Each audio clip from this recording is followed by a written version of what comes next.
We all know that feeling, don't we? We get to the end of an electrical installation and realise, I wish I'd just ran one more cable. Now it may be you've completely forgotten to run that cable because it was Friday afternoon and you had the weekend to start, or it might be that stage of second fix where you've finally got round to reading the manufacturer's instructions and realise you should have ran an extra cable for a widget that needs to communicate to that new box that you've never installed before.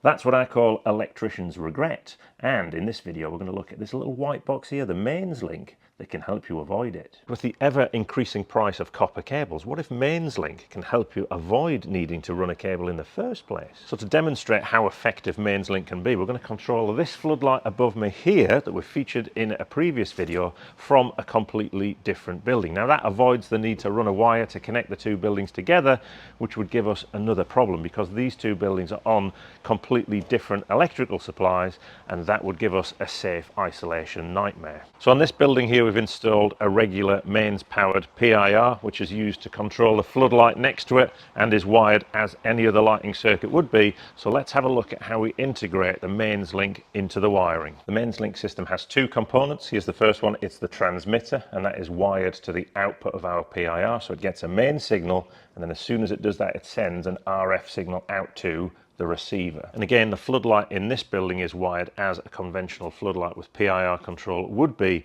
but here we've positioned the receiver and just intercepted the existing wiring. The difference on the receiver is it needs a permanent main supply and then has a switched output to trigger the floodlight. So just to unpack what we've done here a little bit in wiring diagram terms for those who like a schematic, and again apologies for the colours here, we've gone back to pre-harmonized colours because somebody hasn't put all the pens back for the whiteboard, but here we go. So in building one, which is over there behind us, we've wired the floodlight conventionally, so we've got our neutral and line conductors through a switch so we can still switch the lights conventionally, and then into our PIR, which then has a switched line output to the floodlight. So in parallel with the output to the floodlight, we have the Mainslink, which has its neutral and line conductor. That's sorted in there. Simple wiring. And again, pretty much the same situation in building two with regards to the floodlight. It's got a switch so you can switch it off. It's got the PIR and it's got the switched output. The only difference with the receiver is it needs a permanent main supply to it, which we take obviously before the PIR. And then you've got two options. So either the light is triggered by the PIR or the Mainslink. So in building one, we trigger the PIR, the Mainslink powers up and sends a signal out, which is picked up by the Mainslink receiver in building two, and the floodlight switches on. So Rick's just pointed out I actually missed a wire off on my diagram, and that's to connect the PIR in building two to neutral, so I'll just put that in there. Just as well you're not following my diagrams on site, otherwise you'd definitely need a Mainslink. The scenario I've described here is only one way, so the PIR will, from building one, will switch the floodlight in building two, but the PIR in building two won't switch it in building one. But your RF Solutions have got you covered if you want to set up a two-way switching installation. That's with the Mainslink Pro, which is bi-directional, so this becomes a transceiver, so each unit becomes a transmitter and receiver and would both need a permanent mains connection to enable that. So bi-directional communication is particularly useful for things like boilers. So we're bringing the plumbers into this world where you may need to get a confirmation signal back to a boiler that a pump has started or a zone valve's closed or whatever plumbers do, and the calls for heat and things like that. There are a few other versions of this available. There is a one-to-many, so you could have lots of transmitters talking to one transceiver, so that's particularly useful for underfloor heating installations. I'll leave a link in the description for the range, and also check out the RF Solutions Installers Club, where you could actually win one of these if you're quick. If not, there's loads of other great advantages to join that scheme. The great thing about these products is they come prepared out of the box, so you don't need to do any of the setup, apart from if you want to change the radio system. Now the radio system sets the range. You've got two choices: FM up to 1 kilometer, or switch to a LoRa based system, and that gives you up to 5 kilometers line of sight range. But obviously it's the environment you're in that affects the real life range.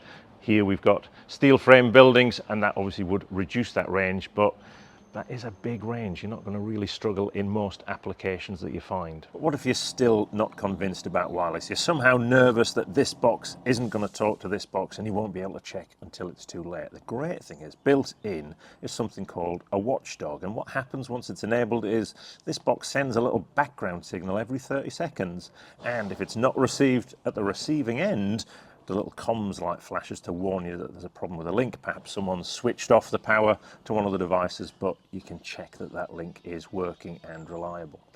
RF Solutions have been at this for 30 years, so that's just one of the many little features they've put in there to make your life easier. Another one is you can take the snubber that's put in there for noisy electrical environments out, because that can cause issues with low-powered LED lighting. And when it comes to switching, you can switch up to 4 amps directly from the Mainslink products. And as with all the products we've reviewed from RF Solutions, they really do think about the installer. This junction box here is IP68, and it's got bags of room in it to do other wiring connections that you might need for the system. So if we'd thought ahead on our install, we wouldn't have needed this junction box here. We could have done all that in there and saved ourselves a bit of money. They even supply the cable glands.